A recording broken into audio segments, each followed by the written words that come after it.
नमस्कार भाई लोग, का हाल बा आप लोग के। आशा हो आप लोग बहुत अच्छा हो कम जा।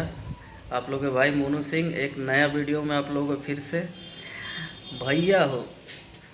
राजीव शर्मा, खेसारी लाल यादव जी के टीम के जो है राजीव शर्मा, उन्होंने साफ साफ वीडियो में आके बोल दिया है कि गाली देव तू, वीडियो डलब तू, व्यू तहार आई, पैसा कमब तू, आ तारा खातिर केस हमनी के लड़ी जाए। तो बहुत ही सही बात बोला है, जो करे वो भुगते। ये मनहूस पांडे तो सुधरने वाला है नहीं है। तो खेसारी टीम कितना सपोर्ट करेगा इसको। खेसारी टीम ने बहुत सपोर्ट किया इसको और बहुत मन बढ़ा दिया था, जिसके कारण इसका मन आज तक बढ़ा हुआ है। और जब गलत हुआ तो खेसारी टीम सपोर्ट करे तुमको, आगे तुम गरियाओ सबको अपना मन से और सपोर्ट करे तुमको खेसारी का टीम। साले सुअर, अच्छा काम करो, ऊपर से बाबूजी को ला देते हो बे।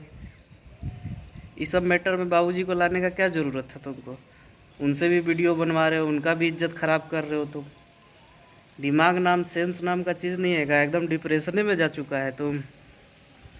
सेंस लाओ और सही काम करो, तारीफ़ करो सबका। सब मिलान हो गया है, भरत मिलाप हो चुका है, तो उसका प्रशंसा करो।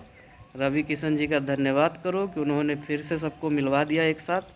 अब अच्छा माहौल है, गाने का प्रमोशन करो। जो अच्छा लगता है गाना उसका बड़ाई करो, जो नहीं लगता है उसका बुराई करो। लेकिन किसी को गाली और किसी को ये बोलना कि मेरा श्राप है तुम निर्वंश रह जाओगे, साले चूतिया आदमी। अपने आप को ब्राह्मण बोलता है तुम, लौंडियाबाज, सुधर जा तू। नमस्कार भाई लोग, वीडियो को ज़्यादा से ज़्यादा शेयर करी जा, अपने भाई के सपोर्ट करी जा। Love you.